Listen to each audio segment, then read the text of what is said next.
Hello and welcome to another edition of Citi News Daily on Citi TV.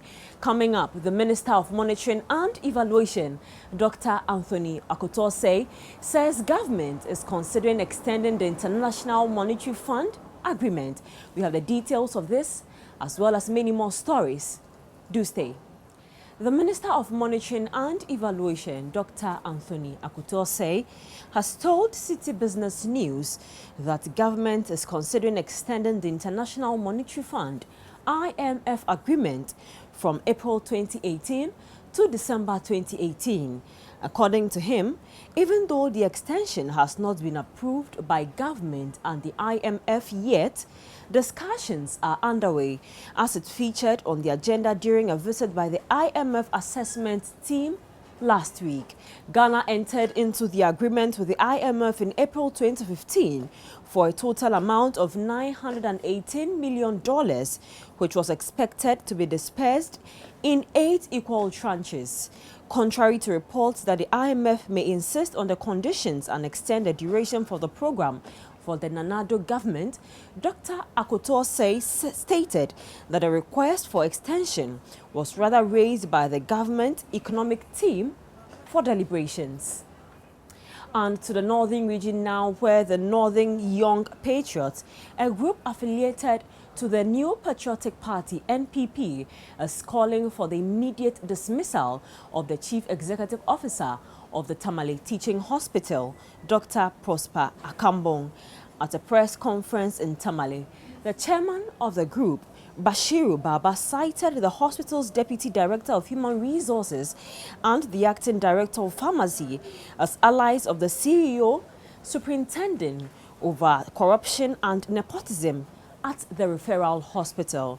He also hinted of a demonstration to vent their displeasure if the appointing authorities do not sack the CEO. And moving on to other stories, the National Hajj Board has refuted claims that the office of the National Chief Imam, Sheikh Usman Nuhu Shaributu, was not consulted in constituting the new Hajj Board. Yesterday, the spokesperson for the Chief Imam, Sheikh Arimeyal Shaibu, told Citi News that the 14-member committee, chaired by Sheikh I.C. Kwe, was partisan, devoid of the Chief Imam's input. But reacting to the allegations, spokesperson for the National Hajj Board, Abdullahi Rahman Al-Hassan Gov't, said the Chief Imam has been in consultation with the Vice President, hence those claims are false. He also added that the National Chief Imam is scheduled this week to swear into office members of the panel who make up the Hajj Board. And to our final story for today, where Ghana has called on the International Tribunal for the Law of the Sea, ITLOS, not to be swayed by Ivory Coast argument involving the maritime boundary between the two countries. The Attorney General, Gloria Ekufu, told the special chamber Ivory Coast was trying to move the boundary to the east to benefit from Ghana's oil reserves.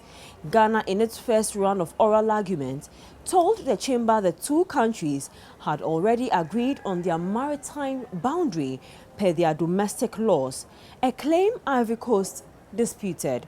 Ending their oral submissions today, Madam Ekufu prayed the special chamber to determine two issues: whether or not there already exists a maritime boundary between the two states and the exact location of the country's maritime boundary, should the chamber answer the first question in the negative.